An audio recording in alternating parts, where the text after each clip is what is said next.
कुछ लोग होते हैं, आते हैं घूमने के लिए, थोड़ा बहुत क्लास अटेंड करेंगे, कीर्तन करेंगे, जब करेंगे प्रसाद खाएंगे, फिर छोड़ के चले जाएंगे। ये तो कमजोर खिलाड़ी हो। हरे कृष्ण। भगवद गीता अध्याय 9 श्लोक संख्या 30।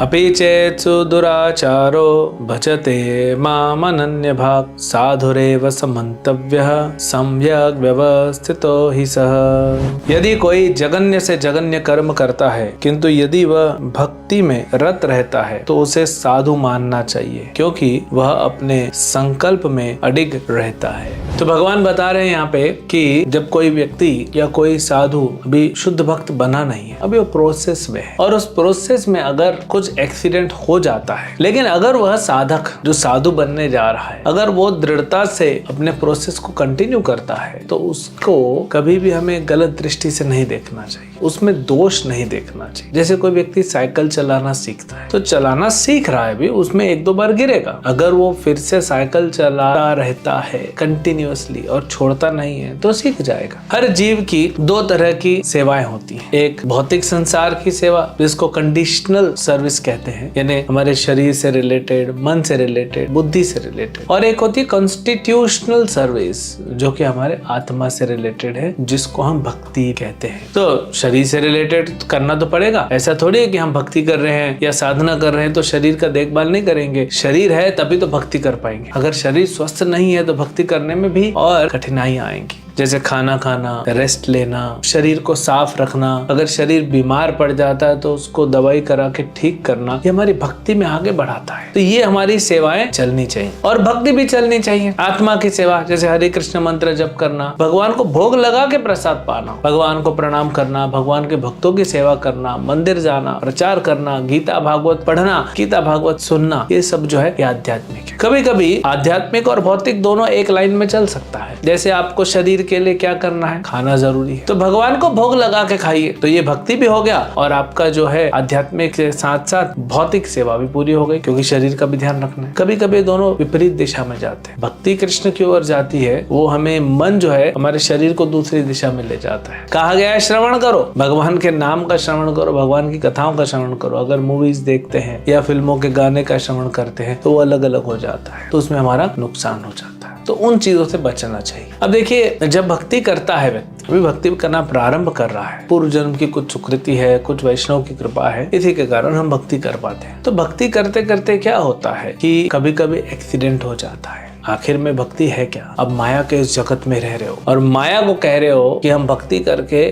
तुम्हारे इस जगत को छोड़ के भगवत धाम जाएंगे। अभी तक हमने तुम्हारी गुलामी की है, लेकिन अब हम भगवान के दास बनने जा रहे हैं। तो माया जो है, माया देवी भगवान की बहिरंगा शक्ति है, बहुत पावरफुल है। भगवान की शक्ति है तो शक्तिशाली होगी। तो हमारी परीक्षा लेने के लिए कि ये तैयार है कि नहीं, कि स्कूल में कॉलेज में परीक्षाएं होती है, परीक्षा से तो पता पड़ता है ना कि 5वीं की अगर परीक्षा में पास हो गया बच्चा तभी न 6वीं में जाएगा, अगर 10वीं में पास हो गया तभी ना 11वीं में जाएगा, फेल होके थोड़ी आगे जाएगा। तो माया परीक्षा लेने के लिए हमारे सामने युद्ध का ललकार करती है, आओ दिखाओ तुम्हारी भक्ति, और कभी कभी प्रलोभन देती है, कभी कभी हमारी टांग खींचती है। तो जो दृढ़ होता है वो तो आगे बढ़ता जाता है, भगवान भी उसको हेल्प करते हैं। जो थोड़ा कम दृढ़ होता है, थोड़ा कमजोर होता है, दृढ़ लेकिन थोड़ा कम है, तो वो क्या माया उसका टांग खींचने में सफल हो जाती है। लेकिन वो उसका टांग खींचा जाता है, वो गिर जाता है, वो फिर उठेगा। वो हरे कृष्ण मंत्र जप करना छोड़ता नहीं, गीता भागवत छोड़ता नहीं, साधु की सेवा करना छोड़ता नहीं, भक्ति के कार्यों को छोड़ नहीं रहा है, वो बढ़ रहा है। तो माया देखती है तो दृढ़ है, फिर परीक्षा होगा। ऐसे 2-3 बार आगे बढ़ते बढ़ते परीक्षा बारंबार हो जाएंगी। जब आप दृढ़ हो जाओगे तो माया बोलेगी ठीक है, ये दृढ़ हो गया, उसको छोड़ देगी, फिर वो भगवत धाम आसानी से पहुंच जाएगा, वो साधु बन गया, है ना। और एक होता है साधक जो छोड़ता नहीं, निष्ठावान साधक है। और एक होते हैं, कुछ लोग होते हैं, आते हैं घूमने के लिए, थोड़ा बहुत क्लास अटेंड करेंगे, कीर्तन करेंगे, जब करेंगे प्रसाद खाएंगे, फिर छोड़ के चले जाएंगे। ये तो कमजोर खिलाड़ी हो। ये भी आखिर इसने कुछ ना कुछ किया है तो भगवान इसके लिए भी रास्ता निकालेंगे कि इसको कैसे आगे बढ़ाया जाए। लेकिन यहाँ पे बात आ रही है जो साधक होते हैं ना, कभी कभी जैसे बच्चा चलना सीखता है गिर जाता है, कोई साइकिल चलाना सीखता है गिर जाता है, हर चीज सीखते वक्त हम थोड़ा गिरते हैं, उसको हमें दोष दृष्टि से नहीं देखना चाहिए। कोई भक्ति कर रहा है व्यक्ति 5 साल 10 साल 20 साल, कुछ एक्सीडेंटल फॉल डाउन हुआ, एक्सीडेंट होकर गिर गया, तो हमें उसमें दोष नहीं देखना चाहिए कि देखो कैसा है, तो ढोंगी है, नाटक कर रहा है साधु बनने का। नहीं, अगर वो भक्ति नहीं छोड़ रहा है, अगर वो हरे कृष्ण जप कर रहा है, अपने गुरु के जो उपदेश है उसको पालन करते हुए आगे बढ़ रहा है, तो उसमें दोष नहीं देखना चाहिए। क्यों?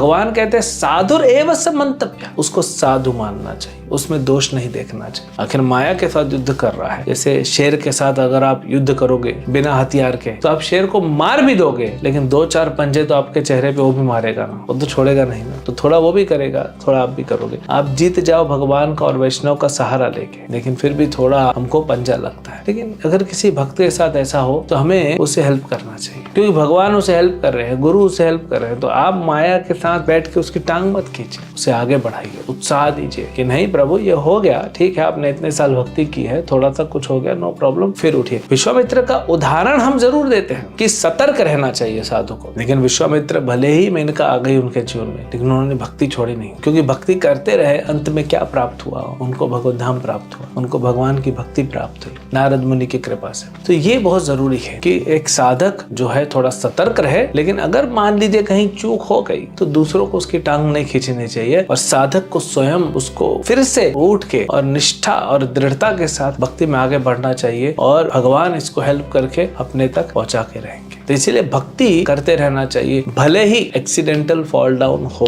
भक्ति नहीं छोड़नी चाहिए। हरे कृष्ण।